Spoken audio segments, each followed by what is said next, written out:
ಈ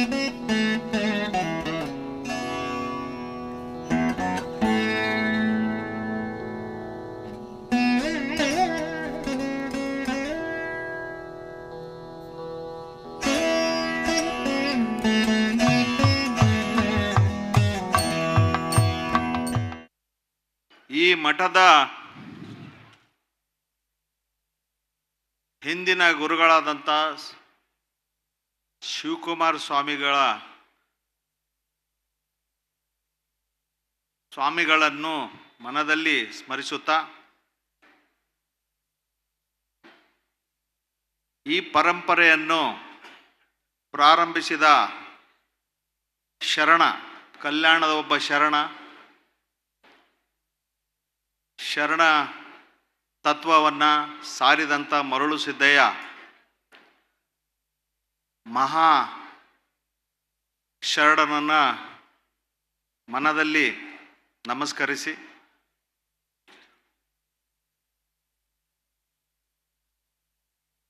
ಈ ಮಠದ ಪರಂಪರೆ ಅದರೊಂದಿಗೆ ಆಧುನಿಕ ಕೆಲವೊಂದು ವಿಚಾರಗಳನ್ನು ಶರಣರ ಮಾರ್ಗದಲ್ಲಿ ಅನುಷ್ಠಾನಗೊಳಿಸುತ್ತಿರುವ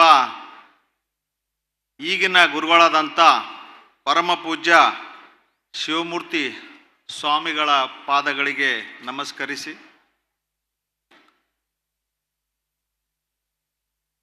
ಈ ಒಂದು ಪುಣ್ಯತಿಥಿಗೆ ಪ್ರತಿ ವರ್ಷ ನಾನು ಬರ್ತಾ ಇದ್ದೀನಿ. ಇವತ್ತು ನನ್ನ ಭಾಗ್ಯ ಇದೆ, ನಮ್ಮ ಸಮಾಜದ ಎರಡು ಕಣ್ಮಣಿಗಳು, ಎರಡು ಕಿರೀಟಗಳು, ಎರಡು ನಕ್ಷತ್ರಗಳು, ಒಂದು ಮಾಜಿ ಸರ್ವೋಚ್ಚ ನ್ಯಾಯಾಲಯದ ನ್ಯಾಯಾಧೀಶರಾದಂಥ ಶಿವರಾಜ್ ಪಾಟೀಲ್ರವರೇ, ಇನ್ನೊಬ್ಬ ನಮ್ಮ ಸಮಾಜದ ಕಿರೀಟ ನಕ್ಷತ್ರ ಮಾಜಿ ಪೊಲೀಸ್ ಅಧಿಕಾರಿಯಾದಂಥ ಶ್ರೀ ಶಂಕರ್ ಬಿದ್ರಿ ಸಾಹೇಬ್ರೆ, ಮಠದ ಕಟ್ಟ ಭಕ್ತರಾಗಿ ಸ್ವಾಮಿಗಳ ಜೊತೆಗೆ ಪ್ರತಿಯೊಂದು ಸಭೆಯಲ್ಲಿ ಕಾಣುವಂಥ ಮಾಜಿ ಲೋಕಸಭಾ ಸದಸ್ಯರು ಮತ್ತು ಮಾಜಿ ಕೇಂದ್ರ ಸಚಿವರಾದಂಥ GM ಸಿದ್ದೇಶ್ ಸಾಹೇಬ್ರೆ, ಈ ಮಠದ ಇನ್ನೊಬ್ಬ ಪರಮ ಭಕ್ತ, ರೈತರ ಬಗ್ಗೆ ಹೋರಾಟಗಳನ್ನು ಮಾಡ್ತಾ ನನ್ನ ಕಚೇರಿಗೆ ಎಷ್ಟೋ ಸಲ ಬಂದಿದ್ದಾರೆ. ಅವರು ಜಗಳನೂ ಆಗಿದೆ, ಚರ್ಚೆನೂ ಆಗಿದೆ, ಒಪ್ಪಿಗೆಗಳು ಆಗಿದೆ ಅವ್ರ ಜೊತೆಗೆ. ಬಸವರಾಜಪ್ಪನವರೇ, ಅದರಂತೆ ನಮ್ಮ ಭರಮಸಾಗರದ ಭೀಮ ಅಂತ ಅನ್ಸ್ಕೊಳ್ಬೇಕಂತ, ಭರಮಸಾಗರದ ಭೀಮ ನಮ್ಮ ಕೆರೆಗೆ ಆ ಹೂಳೆತ್ತಕ್ಕೆ ಶ್ರಮಪಟ್ಟು ಇವತ್ತೇನಾದರೂ ಕೆರೆ ತುಂಬಿಸಿವಿ ಅಂದರೆ ಆ ಕೆರೆಯಲ್ಲಿರೋ ಹೂಳನ್ನು ಎತ್ತಿದಕ್ಕೆ ಕೆರೆ ಅದು ತುಂಬಿದೆ. ನಿಮಗೆಲ್ಲ ಗೊತ್ತು, ಬರೀ ಬಳ್ಳಾರಿ ಜಾಲಿ ಇತ್ತು ಕೆರೆಯಲ್ಲಿ. 1729ರಲ್ಲಿ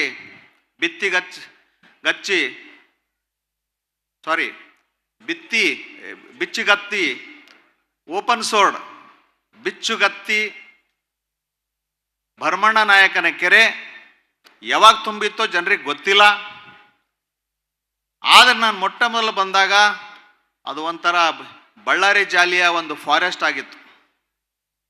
ಅಂಥ ಒಂದು ಕೆರೆಯನ್ನು ನನ್ನನ್ನು ಕಾಡಿ ಬೇಡಿ ಜಗಳ ಮಾಡಿ ಒಂದು 10 ಕೋಟಿ ತೊಗೊಂಡೋದ್ರು, 5 ಕೋಟಿ ತೊಗೊಂಡೋದ್ರು. ಗುರುಗಳು ಹೇಳಿದ್ರು ಕೊಟ್ಬಿಡಿ. ಇನ್ನೊಂದು 10 ಕೋಟಿಗಿಂತ ಕಡಿಮೆ ಅಮೌಂಟಲ್ಲಿ ಅಂಥ ಒಂದು 1000 ಎಕರೆ ಕೆರೆಯನ್ನು ನಾವು ಹೂಳು ತೆಗೆದಿದ್ದೀವಿ. ಇದು ಚಮತ್ಕಾರ. ಇಷ್ಟು ಕೆರೆ ಹೂಳು ತೆಗಿಬೇಕಂದ್ರೆ ಒಂದು 900 ಕೋಟಿಯಿಂದ 1000 ಕೋಟಿ ಬೇಕು ನಮ್ಮ SR ಪ್ರಕಾರ, ಎಸ್ಟಿಮೇಟ್ ಪ್ರಕಾರ. ಜನರೇ ತಾವಾಗೆ ಹೂಳನ್ನು ಎತ್ಕೊಂಡು ಹೋದರು. ಅದನ್ನು ಬಹಳ ಶ್ರದ್ಧೆಯಿಂದ ಮಾಡಿದಂಥ ಮಠದ ಭಕ್ತ ಡಾಕ್ಟರ್ ಚಂದ್ರಪ್ಪ ಶಾಸಕರೇ,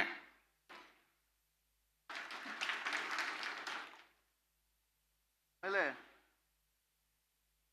ಇಲ್ಲಿ ಸೇರಿದಂಥ ನಮ್ಮ ಮುಖ್ಯ ಅಭಿಯಂತರರಾದಂಥ ಬಣ್ಕಾರ್ ಸಾಹೇಬ್ರೆ, ಎಲ್ಲಕ್ಕಿಂತ ಮಿಗಿಲಾಗಿ ಈ ಎಲ್ಲ ಗುರುಗಳ ನೀರಾವರಿ ಯೋಜನೆಯನ್ನು ಅವರ ಮಾರ್ಗದರ್ಶನದಂತೆ, ಸರ್ಕಾರದ ಮಾರ್ಗದರ್ಶನದಂತೆ ಅನುಷ್ಠಾನಗೊಳಿಸುತ್ತಿರುವ ದಕ್ಷ ಮತ್ತು ಪ್ರಾಮಾಣಿಕ ಇಂಜಿನಿಯರ್ಗಳಾದಂಥ ನಮ್ಮ ನೀರಾವರಿ ನಿಗಮದ ಎಲ್ಲ ಅಭಿಯಂತರರೇ,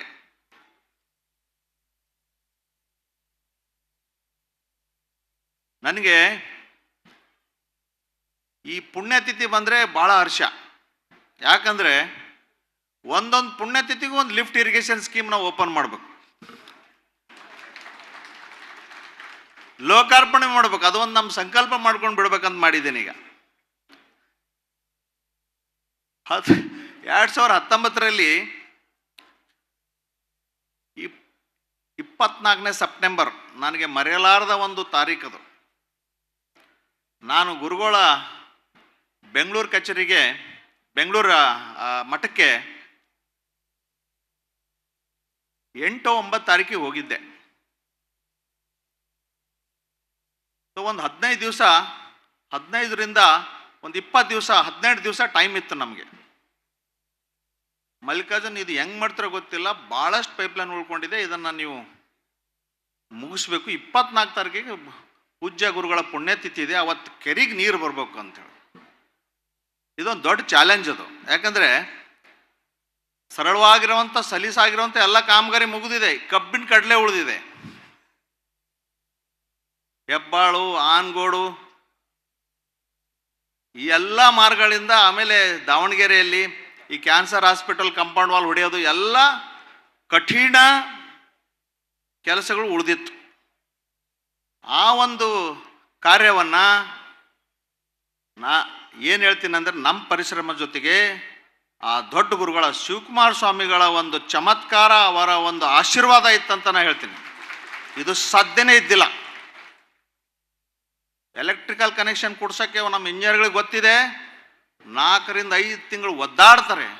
ನಾವು ಒಂದೇ ಒಂದು ರಜೆಯಲ್ಲಿ, ಸೆಕೆಂಡ್ ಸ್ಯಾಟರ್ಡೆ ಸಂಡೇ ಇತ್ತು, ಆ ಕಾಫಿ ಡೇಯಲ್ಲಿ ಕೂತ್ಕೊಂಡು ಫೋನ್ ಮಾಡಿ MDಗಳೆಲ್ಲ, KPTCL MD, BESCOM MD, MESCOM MD, ಇಲ್ಲಿ 3 MDಗಳು ಬರ್ತಿದ್ರು. ಎಲ್ಲರೂ ನಮಗೆ ಸ್ಪಂದಿಸಿದರು. ಗುರುಗಳ ಹೆಸರು ಹೇಳಿದ ತಕ್ಷಣ ನಮಗೆ ಎಲ್ಲ ಕಡೆ ಸಹಕಾರ ದೊರಕ್ತಿತ್ತು. ಇಂಥ ಒಂದು ಕಾರ್ಯವನ್ನು ಈ ಪುಣ್ಯತಿಥಿ ದಿನ ಮಾಡಿದ್ದೆ ನನಗೆ ಭಾಳ ಸಂತೋಷ ತರ್ತದೆ. ನನಗೇನು ಅನಿಸುತ್ತಂದರೆ, ಗುರುಗಳ ಆಶಯದಂತೆ ಎಲ್ಲ ಪುಣ್ಯತಿಥಿಗೆ ಒಂದು ನೀರಾವರಿ ಯೋಜನೆಯನ್ನು ಲೋಕಾರ್ಪಣೆ ಮಾಡಬೇಕು. ಅದು ನಮ್ಮೆಲ್ಲ ಇಂಜಿನಿಯರ್ಗಳ ಒಂದು ಉದ್ದೇಶ, ಧ್ಯೇಯ ಆಗಿರಬೇಕು. ಗುರುಗಳು ಶರಣರ ಮಾರ್ಗದಲ್ಲಿ ಕೆಲವೊಂದು ಆಧುನಿಕ ಮನುಷ್ಯನಿಗೆ ಬೇಕಾಗುವ ಕಾರ್ಯಗಳನ್ನು ಮಾಡ್ತಾ ಇದ್ದಾರೆ. ನಿಮ್ಗೆ ಗೊತ್ತಿದೆ, ಈ ಮಠದ ಪರಂಪರೆ ಎಲ್ಲ ಮಠಗಳಿಗಿಂತ ಒಂದು ಭಿನ್ನವಾದಂಥ ಒಂದು ಪರಂಪರೆ. ಮರಳುಸಿದ್ದರು ದಲಿತ ಸಮಾಜದಲ್ಲಿ ಹುಟ್ಟಿ ಕಗ್ಗಲಪುರ ಅಂತ ಒಂದು ಕುಗ್ರಾಮದಲ್ಲಿ ಬೆಳೆದು ಕೊನೆಗೆ ಅವರು ರೇವಣಸಿದ್ದ ಮಹಾಸ್ವಾಮಿಗಳ ಶಿಷ್ಯರಾಗಿ ಮುಂದೆ ತಮಗೆಲ್ಲ ಗೊತ್ತಿದೆ ಬಸವಣ್ಣನ ಅನುಯಾಯಿಯಾಗಿ, ಅಥವಾ ಬಸವಣ್ಣನಿಗಿಂತ ಹಿರಿಯ ಸಮಾನ ಕಾಲದವರು ಅವರು. ಅಂದರೆ ಅವರ ಕಂಟೆಂಪ್ರರಿ ಇದ್ದರು, ಬಸವಣ್ಣನಿಗಿಂತ ವಯಸ್ಸಲ್ಲಿ ಸ್ವಲ್ಪ ದೊಡ್ಡವರಾಗಿದ್ದರು. ಅಂಥ ಒಬ್ಬ ಮಹಾಪುರುಷ ಸ್ಥಾಪನೆ ಮಾಡಿದಂಥ ಮಠ ಸುಮಾರು ಸಮಾಜದ ಕಾರ್ಯಗಳನ್ನು ಮಾಡ್ತಾ ಬಂದಿದೆ. ತಮಗೆಲ್ಲ ಗೊತ್ತಿದೆ, ಶಿರಿಗೆರೆ ಹಿಂದಿನ ದೇಶಿಕೇಂದ್ರ ಸ್ವಾಮಿ, ಶಾಂತಿವೀರ್ ದೇಶಿಕೇಂದ್ರ ಸ್ವಾಮಿಗಳು ಇಲ್ಲಿ ಫಸ್ಟ್ ಡಿಸ್ಪೆನ್ಸರಿ ಹಾಸ್ಪಿಟಲ್ ತೆಗೆದರು. ಆಮೇಲೆ 1937ರಲ್ಲಿ ಸ್ಕೂಲ್. ಈ ಎಲ್ಲ ಕಾರ್ಯಗಳು ಸ್ವತಂತ್ರ ಪೂರ್ವದಲ್ಲಾದು. ಮುಂದಿನ ಗುರುಗಳು ನಮಗೆ ಕಣ್ಣಿಗೆ ಕಾಣೋರದೇ ಶಿವಕುಮಾರ ಸ್ವಾಮಿಗಳು. ಅವರು ಕೊಟ್ಟಿದ್ದು ತಮಗೆಲ್ಲ ಗೊತ್ತು. ಬಸವಣ್ಣನವರು ಶರಣರು ಏನು ಹೇಳಿದ್ರಂದ್ರೆ, ಅನ್ನ ದಾಸೋಹ, ಮನುಷ್ಯನಿಗೆ ಬದುಕಕ್ಕೆ ಅನ್ನೋ ದಾಸೋಹ ಇರಬೇಕು, ಕಾಯಕ ಮಾಡಬೇಕು ಅಂತ. ಆದರೆ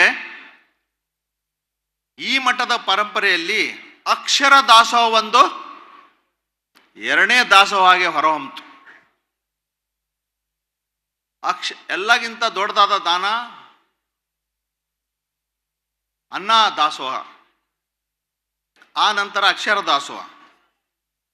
ಅದರ ಜೊತೆಗೆ ಹಿಂದಿನ ಗುರುಗಳು ಕೃಷಿಕರಿಗೆ ಬಹಳಷ್ಟು ಸಹಕಾರಗಳನ್ನು, ತಮ್ಮ ಒಂದು ಕಾಣಿಕೆಗಳನ್ನು ನೀಡಿದರು. ನಾನು ಹೇಳ್ತೀನಿ, ಅವರು ಕೃಷಿ ದಾಸೋಹವನ್ನು ಪ್ರಾರಂಭಿಸಿದರು ಅಂತ. ನಂದು ಮೂರನೇ ದಾಸೋಹವನ್ನು ಈ ಮಠದಿಂದ ಪ್ರಾರಂಭ ಮಾಡಲಾಯಿತು. ಯಾಕೆ ಹೇಳ್ತಾ ಇದ್ದೇನೆ ಅಂದರೆ, ಕೃಷಿ ಅಂದರೆ ಕಾಯಕ. ಕಾಯಕ ಮಾಡೋಕ್ಕೆ ಒಂದು ನಿಮಗೆ ಪ್ರೋತ್ಸಾಹ ನೀಡಿ ಇದ್ದ ತೊಂದರೆಗಳನ್ನು ಬಗೆಹರಿಸುವುದು ದಾಸೋಹದ ಪರಿಕಲ್ಪನೆ. ಈ ಗುರುಗಳು ಬಂದಾಗ, ಶಿವಮೂರ್ತಿ ಸ್ವಾಮಿಗಳು ಬಂದಾಗ ನಮಗಾಗಿದ್ದು ಇನ್ನೊಂದು. ಹಿಂದೆ ನಾವೆಲ್ಲ ನೋಡಿದ್ದೀವಿ, ನಾವು ಮಳೆ ಮೇಲೆ ನಾವು ಕೃಷಿಯನ್ನು ಮಾಡ್ತಿದ್ದೆವು. ಮಳೆ ಅಂದರೆ ಮಾನ್ಸೂನ್. ಇಂಡಿಯನ್ ಎಕನಾಮಿಸ್ಟ್ ಹೇಳ್ತಾನೆ, ದತ್ತನ್ ಸುಂದರಂದಲ್ಲಿ, the finance minister of India is mister monsoon.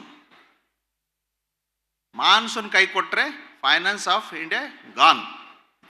But ಅದಕ್ಕೆ ತದ್ವಿರುದ್ಧವಾಗಿ ಇದ್ದ ಜಲವನ್ನು ನಾವು ಬಳಸ್ಕೊಂಡು, ಮಳೆಗಾಲದಲ್ಲಿ ಬರುವಂಥ ನೀರನ್ನು ಉಳಿಸ್ಕೊಂಡು ಕೃಷಿ ಮಾಡೋದನ್ನು, ನೀರಾವರಿ ಯೋಜನೆಗಳನ್ನು ನಾವು ಮಾಡೋಕ್ಕೆ ಪ್ರಾರಂಭ ಮಾಡಿದಾಗ ಪೂಜ್ಯ ಗುರುಗಳಿಗೆ ಇದರ ಪರಿಕಲ್ಪನೆಯಾಗಿ, ತಮ್ಗೆ ಗೊತ್ತಿದೆ, ಉಬ್ರಾಣಿ ಅಮೃತಪುರ ಅದು ಸಕ್ಸಸ್ಫುಲಿ ನಡೀತಾ ಇದೆ. ಕೆಲವೊಂದು ತೊಂದರೆಗಳಿದೆ, ಯಾಕಂದರೆ ಹಿಂದಿನ ಲಿಫ್ಟ್ ಇರಿಗೇಷನ್ ಸ್ಕೀಮ್ಗಳು ಕೆಲವೊಂದು ತೊಂದರೆಗಳಿತ್ತು. ಪಂಪ್ಗಳಲ್ಲಿ ತೊಂದರೆ ಇದೆ, ಪೈಪ್ ಕ್ವಾಲಿಟಿ ಇರಲಿಲ್ಲ, ಅದು ಹಳೆಯ ಸಿಸ್ಟಮ್. ಆಮೇಲೆ ಬಂತು ನಮ್ಮ ರಾಜನಹಳ್ಳಿ. ತಮಗೆಲ್ಲ ಗೊತ್ತಿರ್ಬೋದು, ರಾಜನಹಳ್ಳಿ ಒಂದು ತೊಂದರೆ ಕೊಡುವಂಥ ಒಂದು ಲಿಫ್ಟ್ ಇರಿಗೇಷನ್ ಆಗಿದೆ. ಈಗ ನಮ್ಮ ಸಿದ್ದೇಶ್ ಸಾಹೇಬರು ಹೇಳಿದ್ರು, ಅಲ್ಲಿ ಈ ಪೈಪ್ಗಳ ಒಂದು ಸಮಸ್ಯೆ, ಅದನ್ನು ಸರಿಪಡಿಸೋಕ್ಕೆ ತಮಗೆಲ್ಲ ಗೊತ್ತಿದೆ, 18 ಕೋಟಿಯ ಹಳೆ ಕಾಂಟ್ರಾಕ್ಟರ್ ಹತ್ರ ಒಂದೆಲ್ಲ EMD-FSD ಎಲ್ಲ ಹೋದರೂ ಕೂಡ ಒಂದು ಬೇರೆ ಬಿಲ್ಲಲ್ಲಿ ಹಿಡಿದು ನೀನು ಕಾಮಗಾರಿ ಮಾಡಬೇಕಂತ ಅವನಿಗೊಂದು ಕಂಡೀಷನ್ ಹಾಕಿ ನೋಟಿಸ್ ಇಶ್ಯೂ ಮಾಡಿದೆ. ಕಾಮಗಾರಿ ಇನ್ನೂ ಪೂರ್ಣಗೊಂಡಿಲ್ಲ. ಇಂಥ ಒಂದು ತಪ್ಪುಗಳನ್ನು ನಾವು ಸರಿಪಡಿಸೋಕ್ಕೆ, ಈ ತಪ್ಪುಗಳಿಂದ ನಾವು ಏನು ಕಲ್ತಿದ್ದೀವಿ ಪಾಠ, ಅವೆಲ್ಲ ನಮ್ಮ ಉಳಿದ ಯೋಜನೆಗಳು ಬರಬಾರ್ದು ಅಂತ ತಿಳಿದು ಮೊಟ್ಟ ಮೊದಲನೇದಾಗಿ ಈ ಭರಮಸಾಗರ ಏತ ನೀರಾವರಿ ಯೋಜನೆಯಲ್ಲಿ ಈ ಪೈಪ್ಗಳ ಕ್ವಾಲಿಟಿ, ಪೈಪ್ಗಳ ವೆಲ್ಡಿಂಗ್ ಕ್ವಾಲಿಟಿ, ಪಂಪ್ಗಳು, ಇವೆಲ್ಲವನ್ನು ನಾವು ಅತಿ ಸೂಕ್ಷ್ಮವಾಗಿ ನಾವು ಪರಿಶೀಲಿಸಿ ಅವುಗಳನ್ನು ಇಂಪ್ಲಿಮೆಂಟ್ ಮಾಡಿದ್ದೀವಿ. ಭರಮಸಾಗರ ಆದಮೇಲೆ ನಮಗೆ ಇದಕ್ಕಿಂತ ಹಳೆಯದಾದ ಒಂದು ಯೋಜನೆ, ಸಾಸಿವೆಹಳ್ಳಿ ಯೋಜನೆ, 2017ರಲ್ಲಿ ಅದು ಚಾಲನೆ ಸಿಕ್ತು. ಆದರೆ ಕೆಲವೊಂದು ಕಾರಣಗಳಿಂದ ಆ ಯೋಜನೆ ಪ್ರಾರಂಭವಾಗಿದ್ದಿಲ್ಲ. ಈ ವರ್ಷ ಈ ನೋಡಿ, ಇದು ಒಂಥರ ಗುರುಗಳ ಮಹಿಮೆ ಏನೋ ಗೊತ್ತಿಲ್ಲ. ಸಾಸಿವೆಹಳ್ಳಿಯ 3 ಪಂಪ್ ಹೌಸ್ಗಳು, 3 ಪಂಪ್ ಹೌಸ್ ಚಾಲು ಆಗ್ಯಾವಲ್ಲ, 4 ಅದನ್ನು ಹೇಳ್ತಾರೆ. 4 ಪಂಪ್ ಹೌಸ್ಗಳ ಪೈಕಿ 3 ಪಂಪ್ ಹೌಸ್ಗಳು ಚಾಲನೆ ಹೊಂದಿವೆ. ಅದು ಇದೇ ಪುಣ್ಯತಿಥಿ ದಿನ. ಯಾಕೆ ಹೇಳ್ತಾ ಇದ್ದೀನಿ ಅಂದರೆ, ಸುಮಾರು ವರ್ಷದಿಂದ ಇದು ಒಂದು ನೆನಗುದಿ ಬಿದ್ದಂಥ ಒಂದು ಯೋಜನೆ. ಇದಕ್ಕೆ ನಮ್ಮ ಚೀಫ್ ಇಂಜಿನಿಯರ್ ಸಾಹೇಬ್ರು ಹೇಳ್ತಾ ಇದ್ದಾರೆ, ಮುತ್ತುವರೆಗೆ ನೀರು ಬಂದಿದೆ ಅಂತ. 4ನೇ ಪಂಪ್ ಹೌಸಿಗೂ ರೀಚ್ ಆಗಿದೆ. ಈ ಚನ್ನಗಿರಿ ತಾಲೂಕಿನವರೆಲ್ಲ ಭಾಳ ಭರಮಸಾಗರವ್ರಂಗೆ ಭಾಳ ಖುಷಿ ಪಡ್ತಾ ಇರ್ಬೋದು. ನಿಮ್ಮ ಭೂಮಿ ಬೆಲೆ ಗಗನಕ್ಕೆ ಇರುತ್ತೆ. ಈಗ ಎಲ್ಲಿ ಭರಮಸಾಗರ ಏನಾಯ್ತಲ್ಲ, ಅದನ್ನೇ ಏನಾಯಿತು, ಮೊದಲು ಪ್ರಾಜೆಕ್ಟ್ ಆದರೂ ಅದು ತಡವಾಗಿ ಪ್ರಾರಂಭ ಆಯಿತು. ಇದು ಬೇಗ ಮುಗಿಸ್ತೀವಿ ನಾವು, ಯಾಕಂದರೆ ಇದು ನಮಗೆ ಸ್ವಲ್ಪ ಅನುಕೂಲವಾದಂಥ ಒಂದು ಪರಿಸ್ಥಿತಿ ಇತ್ತು ಇಲ್ಲಿ. ಅದೇ ಥರ ನಂದೇನಿದೆ ಅಂದರೆ, ಈಗ ಒಂದು ಜಗಳೂರು ಏತ ನೀರಾವರಿ ಯೋಜನೆ ಅಂದರೆ ಕೆರೆ ತುಂಬಿಸೋ ಯೋಜನೆ ಸ್ವಲ್ಪ ಕುಂಠಿತವಾಗಿ ನಡೀತಾ ಇದೆ. ಅದಕ್ಕೆ ಮುತ್ತುಗುದೂರು ನೋಡಿ ನಮ್ಮ ಇಂಜಿನಿಯರ್ಸ್ ಎಲ್ಲ ರೆಡಿಯಾಗಿ ಬಂದವ್ರೆ.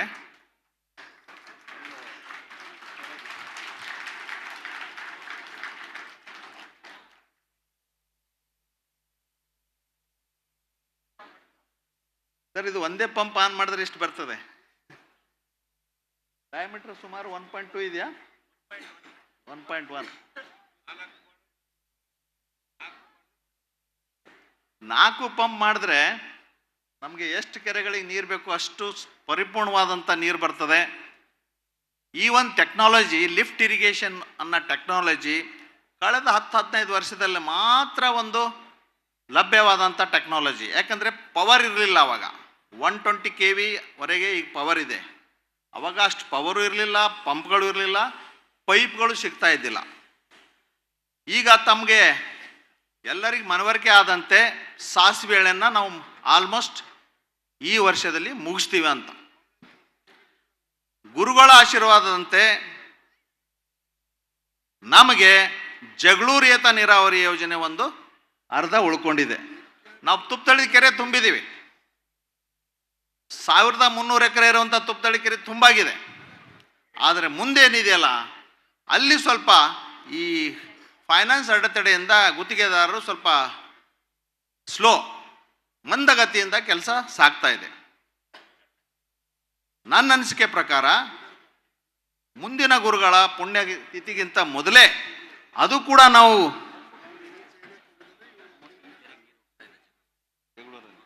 ಎಷ್ಟರಲ್ಲಿ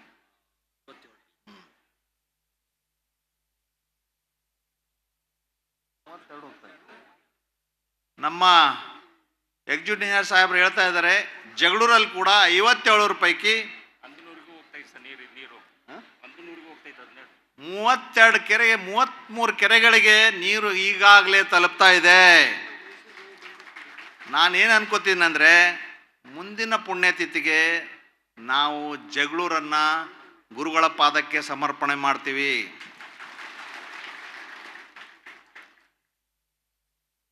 ಈಗ ಅದನ್ನು ಸ್ವಲ್ಪ ತ್ವರಿತವಾಗಿ ಮಾಡಿದ್ರೆ ಮುಗಿದೋಗುತ್ತೆ. 57ರಲ್ಲಿ 33 ಮುಗಿದಿದೆ. ಇನ್ನೂ ಕೆಲವೊಂದು ಕಿಲೋಮೀಟರ್ ಪೈಪ್ಲೈನ್ ಆಗಿಬಿಟ್ರೆ ಜಗಳೂರು ಕೂಡ ಮುಗಿದೋಗುತ್ತೆ. ಇದಾದ ಮೇಲೆ ಗುರುಗಳ ಕನಸು ಇನ್ನೂ ಇದೆ. ಅವರು ತುಂಗಭದ್ರಾ ನದಿಯಲ್ಲಿ ನೀರು ಸುಮ್ಮನೆ ವ್ಯರ್ಥ ಆಗಿ ಹೋಗಬಾರ್ದು. ನಮ್ಮಲ್ಲಿ ಒಂದು ಅಚ್ಚರಕರವಾದಂಥ ಒಂದು ವಿಷಯ ಇದೆ. ನಮ್ಮ ಏನು ಪ್ಲೇನ್ ಏರಿಯಾ ಅಂತೀವಿ ನಾವು, ಬಯಲು ಸೀಮೆಯಲ್ಲಿ ಮಲೆನಾಡದಲ್ಲಿ ಸಿಕ್ಕಾಪಟ್ಟೆ ನೀರಾಗುತ್ತೆ. 100 TMC ನೀರು ನಮಗೆ ತುಂಗಾದಿಂದ ಬರುತ್ತೆ, ಭದ್ರಾದಿಂದ ಬರುತ್ತೆ. ತುಂಗಾದಲ್ಲಂತೂ ಸಾಕಷ್ಟು ನೀರಿದೆ. ಆ ನೀರು ತುಂಗಭದ್ರೆಯಲ್ಲಿ ಹರಿದು ನಮ್ಮ ತುಂಗಭದ್ರಾ ಡ್ಯಾಮ್ ಚೀಫ್ ಇಂಜಿನಿಯರ್ ಇದೆ ನಾನು 5 ವರ್ಷ. 100 TMC, 150 TMC, 70 TMC, 80 TMC ಅಷ್ಟು ನೀರು ನಾವು ಕೆಳಗಡೆ ಹರಿಸ್ತಾ ಇದ್ದೀವಿ. ಆಂಧ್ರದವರು ಕೂಡ ಹಿಡಿಯೋಕ್ಕಾಯ್ತಾ ಇಲ್ಲ. ಕೆಳಗಡೆ ಇರೋದು ಶ್ರೀಶೈಲಂ ಡ್ಯಾಮ್, ಶ್ರೀಶೈಲಂ ಆದಮೇಲೆ ನಾಗಾರ್ಜುನ ಸಾಗರ್, ಅವೆಲ್ಲ ಭರ್ತಿ ಆಗ್ತವೆ. ಸಮುದ್ರಕ್ಕೆ ಸುಮಾರು 100 TMC ಅಷ್ಟು ಸರಾಸರಿ ನೀರು ಹೋಗ್ತಾ ಇದೆ. ಅದನ್ನು ಗುರುಗಳಿಗೆ ಹೇಳಿದೆ ನಾನು. ಅವರಂದರು, ವಾಟ್ ಎ ವೇಸ್ಟ್. ಈಗ ನದಿಯಲ್ಲಿ 100 TMC ಹೋಗ್ತಾ ಇದೆ, ನಮ್ಮ ಬೆಳೆಗಳಿಗೆ ನೀರಿಲ್ಲ, ಪಕ್ಕದಲ್ಲೇ ಇದೆ. ಯಾಕಂದರೆ ಎತ್ತರ ಸುಮಾರು 100 ಅಡಿ ನಮ್ಮ ಜಮೀನುಗಳಿಗೂ, ಕಿಲೋಮೀಟ್ರು 50ರಿಂದ 60 ಕಿಲೋಮೀಟ್ರ್ ದೂರ. ಈ ಒಂದು ಪರಿಸ್ಥಿತಿಯಲ್ಲಿ ನಮಗೆ ನೀರನ್ನು ಕೃಷಿಗೆ ಬಳಕೆ ಮಾಡೋಕ್ಕೆ ನಮ್ಮ ಹತ್ರ ಈಗಾಗಲೇ ಕೆರೆಗಳಿವೆ. ಆ ಕೆರೆಗಳಿಗೆ ಇಂಟರ್ಸ್ಟೇಟ್ ವಾಟರ್ ಡಿಸ್ಪ್ಯೂಟಲ್ಲಿ ಅಲೋಕೇಶನ್ ಇದೆ, ನೀರಿನ ಹಂಚಿಕೆ ಇದೆ. ಆದರೆ ನೀರು ಬರ್ತಾ ಇಲ್ಲ. ನಮಗೆ ಕೋಟಾ ಇದೆ. ಆ ಕೆರೆಗಳೆಲ್ಲ MI ಕೆರೆಗಳು, ಜಿಲ್ಲಾ ಪಂಚಾಯತ್ ಕೆರೆಗಳು, ನಮ್ಮ ಇರಿಗೇಷನ್ ಕೆರೆಗಳು, ಅವಕ್ಕೆ ಹಂಚಿಕೆ ಇದೆ, ಟ್ರೈಬ್ನಲ್ ಅಲೋಕೇಶನ್ ಇದೆ. ಆದರೆ ನೀರು ಬರ್ತಾ ಇಲ್ಲ.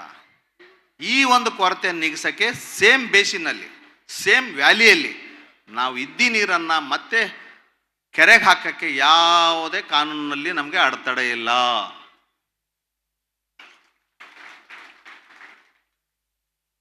ಇದನ್ನ ಮೊಟ್ಟ ಮೊದಲನೇದಾಗಿ ಕಂಡು ಹಿಡಿದವರು ನಮ್ಮ ಭಗೀರಥ ಅಂತ ಕರೆಸ್ಕೊಂಡಂತ MB ಪಾಟೀಲ್ ಸಾಹೇಬರು. ಅವ್ರನ್ನ ನೆನೆಸ್ಬೇಕು, ಇವತ್ತು ಬರಬೇಕಾಗಿದ್ದು ಬಂದಿಲ್ಲ. ಮೊಟ್ಟ ಮೊದಲನೇದಾಗಿ ಮಲ್ಲಿಕಾರ್ಜುನ್ ಇರಿಗೇಷನ್ ಮಾಡೋದಕ್ಕಿಂತ ಈ ಕೆರೆ ತುಂಬ್ರಿ ಅವ್ರು ಹೇಳಂಥ ಒಂದು ವಿಷಯ. ನಾನು 2017ರಲ್ಲಿ ನಾನು MD ಆಗಿದೆ. ಆವಾಗ ಅವರ ಕ್ಷೇತ್ರದಲ್ಲಿ ತುಂಬ ಕೆರೆ ತುಂಬಿಸೋ ಯೋಜನೆಗಳನ್ನು ಮಾಡಿದ್ವಿ. ಗುರುಗಳು ಈ ವಿಷಯವನ್ನು ಮುಂದೆ ತಗೊಂಡೋಗಿ ಅಲ್ಲಿ ನಾವು ಬೆಳೀತಾ ಇರೋದು ದ್ರಾಕ್ಷಿ ಅಥವಾ ಈಗೆಲ್ಲ ಕಬ್ಬು ಬೆಳೀತಾರೆ ಜಾಸ್ತಿ ಬಿಜಾಪುರ ಕಡೆ. ಇಲ್ಲಿ ಇವೆಲ್ಲದಕ್ಕಿಂತ ಆರ್ಥಿಕವಾಗಿ ಬಹಳ ಬೆಲೆ ಬಾಳುವ ವಸ್ತು ಅಡಿಕೆ. ನನಗೆ ಗೊತ್ತೇ ಇರಲಿಲ್ಲ. ನಾನು ಹುಟ್ಟಿದ್ದು ಬಸವ ಕಲ್ಯಾಣದಲ್ಲಿ, ಬೆಳೆದಿದ್ದು ಬಸವ ಕಲ್ಯಾಣದಲ್ಲಿ, ಬಸವಣ್ಣನ ನಾಡಿಂದ ಬಂದವನು, ಓದಿದ್ದು ಬಸವಣ್ಣನ ಕತೆ, ಹಾಡಿದ್ದು ಶರಣರ ಹಾಡು, ಕುಣಿದಿದ್ದು ನಾಟಕ ಮಾಡಿದ್ದು ಬಸವಣ್ಣನ ನಾಟಕ. ನಮಗೆ ಮಠದಲ್ಲಿ ಎಂಟ್ರಿ ಆದಾಗ ಉಳ್ಳವರು ಶಿವಾಲಯ ಮಾಡುವರಯ್ಯ, ನಾನು ಎಲ್ಲವೇ ಹಾಡುಗಳು. ನಾನು ಸಣ್ಣಗೆ ಎಲ್ಲೋ ನಮ್ಮ ಊರಾಗ ಓಡಾಡ್ದಂಗೆ ಆಗ್ತಾ ಇದ್ದಲ್ಲಪ್ಪ ನನಗೆ. ಶಶಿ ಪಾಟೀಲ್ ಅವ್ರಿಗೆ ಹೇಳಿದೆ, ಇಲ್ಲಿ ಎಂಟ್ರಿ ಹೊಡೆದ್ಕೊಳ್ಳೆ ನಾನು ಏನೋ ನಮ್ಮ ಊರಿಗೆ ಹೋದಂಗೆ ಆಗುತ್ತಲ್ರಿ, ನಮ್ಮ ಊರಾಗೆಲ್ಲ ಇವೆ, ಪ್ರತಿಯೊಂದು ಮಂದಿರದಲ್ಲಿ ಮಠದಲ್ಲಿ ಇದೇ ಇರ್ತದೆ ಅಂತ ಒಂದು ಬಯಲುಸೀಮೆ ನಮ್ಮದು. ಅಲ್ಲಿ ಯಾವುದೇ ಥರ ಇರಿಗೇಷನ್ ಇಲ್ಲ. ನಮಗೆ ಇರಿಗೇಷನ್ ಬಗ್ಗೆ ಜ್ಞಾನನೂ ಇಲ್ಲ. ಬೀದರ್ ಗುಲ್ಬರ್ಗಾದಲ್ಲಿ ನಾವು ಇರಿಗೇಷನಿಂದ ಪ್ರಾಜೆಕ್ಟ್ ಇದ್ದರೂ ನೀರು ದೊರಕ್ತಾ ಇಲ್ಲ, ವಂಚಿತರಾಗಿದ್ದೇವೆ. ನಮ್ಮ ಹತ್ರ ದೊಡ್ಡ ನದಿಗಳಿಲ್ಲ. ಪುಣ್ಯಕ್ಕೆ, ನಿಮ್ಮ ಒಂದು ಅದೃಷ್ಟಕ್ಕೆ ತುಂಗಭದ್ರೆ ಹರಿತಾ ಇದ್ದಾಳೆ. ತುಂಗದಿಂದ ಸಾಕಷ್ಟು ನೀರು ಬರ್ತದೆ, ಭದ್ರೆಯಿಂದನೂ ಸಾಕಷ್ಟು ನೀರು ಬರ್ತದೆ. ಓಕೆ, ಅದಕ್ಕಾಗಿ ನಾನು ಯಾಕೆ ಹೇಳ್ತಾ ಇದ್ದೀನಿ ಅಂದರೆ, ನಮಗೆ ಒಂದೇ ವಿಷಯ ಹೆಚ್ಚಿಗೆ ಒತ್ತು ಕೊಡಬೇಕಾಗಿದೆ. ಮುಂಬರುವ ದಿನಗಳಲ್ಲಿ ಸರ್ಕಾರಕ್ಕೆ ಒತ್ತಾಯ ಮಾಡಿ ಗುರುಗಳು ಈ ಭಾಗಕ್ಕಲ್ಲದೆ ನಮ್ಮೆಲ್ಲ ಕರ್ನಾಟಕದ ಭಾಗಕ್ಕೆ ನೀರಾವರಿ ಯೋಜನೆಗಳನ್ನು ಮಾಡೋಕ್ಕೆ ನಮಗೆ ಬೆನ್ನೆಲುಬಾಗಿ ನಿಲ್ಬೇಕಂತ ಕೇಳ್ಕೊತೀನಿ. ಇಷ್ಟು ಹೇಳ್ತಾ ಈ ಒಂದು ಪುಣ್ಯತಿಥಿ ಕಾರ್ಯಕ್ರಮಕ್ಕೆ ನನಗೆ ಶಶಿ ಪಾಟೀಲ್ ಅವ್ರು ಫೋನ್ ಮಾಡಿದ್ರು, ಗುರುಗಳು ನಿಮ್ಮನ್ನು ಬರಲೇಬೇಕು ಅಂತ. ರಿಟೈರ್ ಆದವ್ರಿಗೆ ಯಾರೂ ಕರೆಯೋದಿಲ್ಲ ಜನರಲಿ. ಆ ರಿಟೈರ್ ಆದರೆ ಅದು ಟಯರ್ಡಾಗಿ ಮನೆಗಿದ್ದಾರಂತ ಬಿಟ್ಬಿಡ್ತಾರೆ. ಬಟ್ ಇವತ್ತು ನಾವು ಇಬ್ಬರು, ಶಂಕರ್ ಬಿದ್ರಿ ಸಾಹೇಬರು, ನಾನು ಇಬ್ಬರು ರಿಟೈರ್ಡ್ ಆಫೀಸರ್ಸ್. ನಮ್ಮ ಸೂಪರ್ ಇಂಜಿನಿಯರ್ ಒಬ್ಬರು ರಮೇಶ್ ಅವರು ರಿಟೈರ್ಡು, ಯತೀಶ್ ಅವ್ರು ಬರಬೇಕಾಗಿತ್ತು ಬಂದಿಲ್ಲ, ಅವರು ರಿಟೈರ್ಡ್ ಆದರೂ ನಿವೃತ್ತಿ ಆದರೂ ಅವರ ಸೇವೆಯನ್ನು ಪರಿಗಣಿಸಿ ಅವರನ್ನು ಕರೆಸಿ ನಮ್ಮ ಎಲ್ಲ ಅಭಿಯಂತರಿಗೆ, ನಾನು ಒಬ್ಬ ಅಭಿಯಂತ, MD ಆಗಿರ್ಬೋದು, ಬಟ್ ನಾನು ಮೂಲತಃ ಒಬ್ಬ ಅಭಿಯಂತ, ಇಂಜಿನಿಯರ್. ಎಲ್ಲ ಇಂಜಿನಿಯರ್ಗಳನ್ನು ಸನ್ಮಾನ ಮಾಡ್ತಾ ಇದ್ದಾರಲ್ಲ, ಇದು ಮಹಾ ಕಾರ್ಯ. ಇದೇ respecting the dignity of labour. Basavanna ಅದೇ ಹೇಳ್ತಾನೆ, ದುಡಿಯುವವನೇ ಈ ಜಗತ್ತಿನ ಮಾಲೀಕ ಅಂತ. ಕಾಯಕವೇ ಕೈಲಾಸ. ಕಾರ್ಲ್ ಮಾರ್ಕ್ಸು ಅದೇ ಹೇಳಿದೆ, ಡಿಗ್ನಿಟಿ ಆಫ್ ದ ಲೇಬರ್. ನಮ್ಮ ಇಂಜಿನಿಯರ್ಸ್ ದುಡ್ದಿದ್ದಾರೆ, ಅವ್ರಿಗೆ ಈ ಸನ್ಮಾನ ನೀವು ಸಾವಿರ ಕೋಟಿ ಕೊಟ್ಟಷ್ಟು ಅದಾಯ್ತು. ಅದಕ್ಕಾಗಿ ಪೂಜ್ಯ ಗುರುಗಳಲ್ಲಿ ನನ್ನ ಧನ್ಯವಾದಗಳನ್ನು ತಿಳಿಸುತ್ತಾ, ಮುಂದೆ ಕೂಡ ಮುಂಬರುವ ಪುಣ್ಯತಿಥಿಗೆ ಇನ್ನೊಂದು ನೀರಾವರಿ ಯೋಜನೆಯನ್ನು ಲೋಕಾರ್ಪಣೆ ಮಾಡ್ತೀವಿ ಅಂಥೇಳಿ ಈ ಸಂಕಲ್ಪದೊಂದಿಗೆ ನಾನು ಮಾತನ್ನು ಮುಗಿಸ್ತೀನಿ.